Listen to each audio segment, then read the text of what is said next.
2021 সালে মিয়ানমারের সামরিক জান্তা বাহিনী যখন বন্দুকের নলে ক্ষমতা দখল করে তারা ভেবেছিল সাধারণ মানুষকে ভয় দেখিয়ে শাসন করা যাবে, কিন্তু দেশটির তরুণ প্রজন্ম সেই রক্তচক্ষু উপেক্ষা করে রাজপথে নেমে আসে এবং সময়ের সাথে সাথে এই প্রতিবাদ এক ভয়াবহ সশস্ত্র যুদ্ধে রূপ নেয়।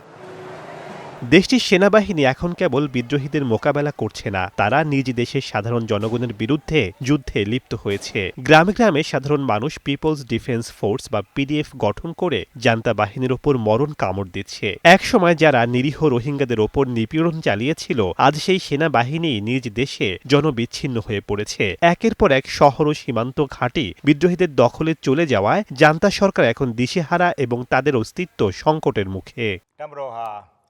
এই রক্তক্ষয়ী যুদ্ধের সবচেয়ে ভয়াবহ প্রভাব পড়েছে মিয়ানমারের ভঙ্গুর অর্থনীতির ওপর। যুদ্ধ চালাতে গিয়ে জান্তা সরকার তার বৈদেশিক মুদ্রার রিজার্ভ প্রায় শূন্য করে ফেলেছে, যার ফলে দেশটির মুদ্রা কিয়াটের মান এখন ইতিহাসের সর্বনিম্ন পর্যায়ে। বাজারে নিত্যপণ্যের দাম সাধারণ মানুষের নাগালের এতটাই বাইরে চলে গেছে যে ব্যাগ ভর্তি টাকা নিয়ে গেলেও একবেলার চাল ডাল কেনা দুঃসাধ্য হয়ে পড়েছে। বিদেশি বিনিয়োগকারীরা দেশটি ছেড়ে চলে যাওয়ায় অধিকাংশ কর্মসংস্থান বন্ধ।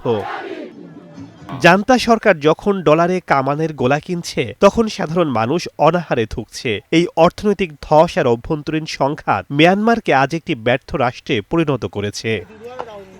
শেখ সাদি মারজান, সময় সংবাদ।